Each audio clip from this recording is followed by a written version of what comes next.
એક્સલન્સને એક મોટી સફળતા મળી છે। પાકિસ્તાન કનેક્શન ધરાવતા સિન્ડિકેટમાં સફળતા મળી છે। પાકિસ્તાનના એકાઉન્ટમાં ટ્રાન્સફર થયા હતા 10 કરોડ રૂપિયા અને પાકિસ્તાનના એકાઉન્ટમાં કુલ 29 કરોડના ટ્રાન્ઝેક્શન થયા હતા, જેમાં 100 મ્યુચ્યુઅલ એકાઉન્ટની તપાસમાં વિગતો બહાર આવી છે। 386 સાયબર ક્રાઇમમાં ગુજરાતના 100 ખાતાનો ઉપયોગ થયો હતો। સાયબર ક્રાઇમના એસપી રાજદીપસિંહ ઝાલાએ નિવેદન આપ્યું છે અને કહ્યું છે કે શિવમ ટ્રેડિંગના રૂપિયા સુરતના વિજય રબારીને મોકલાતા હતા। એક આખી મોટી સિન્ડિકેટ પકડવામાં ગુજરાત સાયબર સેલને મોટી સફળતા મળી છે।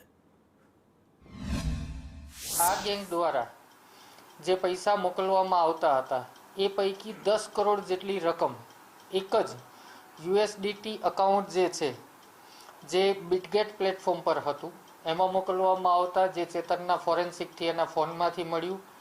આ અકાઉન્ટ વિશે ફરીથી અલગ અલગ ટેકનોલોજી દ્વારા એનાલિસિસ કરતાં માલુમ પડેલ કે આ અકાઉન્ટ પાકિસ્તાનનું છે, પાકિસ્તાનથી ઓપરેટ થાય છે, જે અમને ક્રિપ્ટો વોલેટ પ્રોવાઈડરે માહિતી પ્રાપ્ત આપી।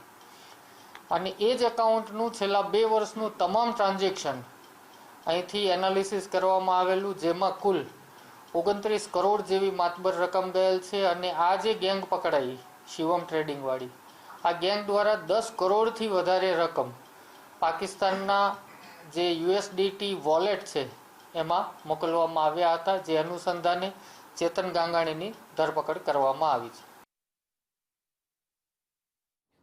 વધુ માહિતી સાથે મારી સાથે સહયોગી સંવાદદાતા જિગ્નેશ જોડાયા છે। જિગ્નેશ, એક મોટો પર્દાફાશ અને મોટી સફળતા ગુજરાત સાયબર સેલને મળી, કેવી રીતે?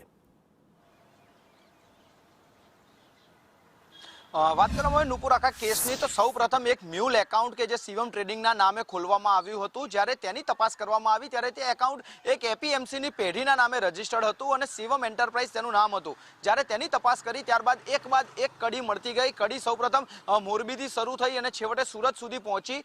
સુરતથી રહેલા એક આરોપી જેનું નામ છે ચેતન ગંગાણી, તેની ધરપકડ કરી પૂછપરછ કરતા હકીકત સામે આવી કે તે અન્ય આરોપીઓની સાથે સંકળાઈ, એટલે કે પંકજ કથિરિયાની સાથે સંકળાઈ અને જે રૂપિયા છે તે યુએસડીટીના કન્વર્ટ કરી અને તેને પાકિસ્તાન મોકલતો હતો। જ્યારે પાકિસ્તાન કનેક્શન સામે આવ્યું ત્યારબાદ જ ન માત્ર ગુજરાત ટીમ પરંતુ અન્ય એજન્સીઓ પણ સતર્ક થઈ ગઈ હતી અને ચેતન ગાંગાણીની ધરપકડ કરી તપાસ કરતા સામે આવ્યું કે જે પાકિસ્તાનના એકાઉન્ટની અંદર તેને રૂપિયા ટ્રાન્સફર કર્યા હતા ત્યાં 10 કરોડની રકમ ટ્રાન્સફર કરવામાં આવી હતી અને તાજેતરમાં જ એટલે કે છેલ્લા કેટલાક મહિનાની અંદર તે ખાતાની અંદર અત્યાર સુધીમાં 29 કરોડના જે યુએસડીટી છે તે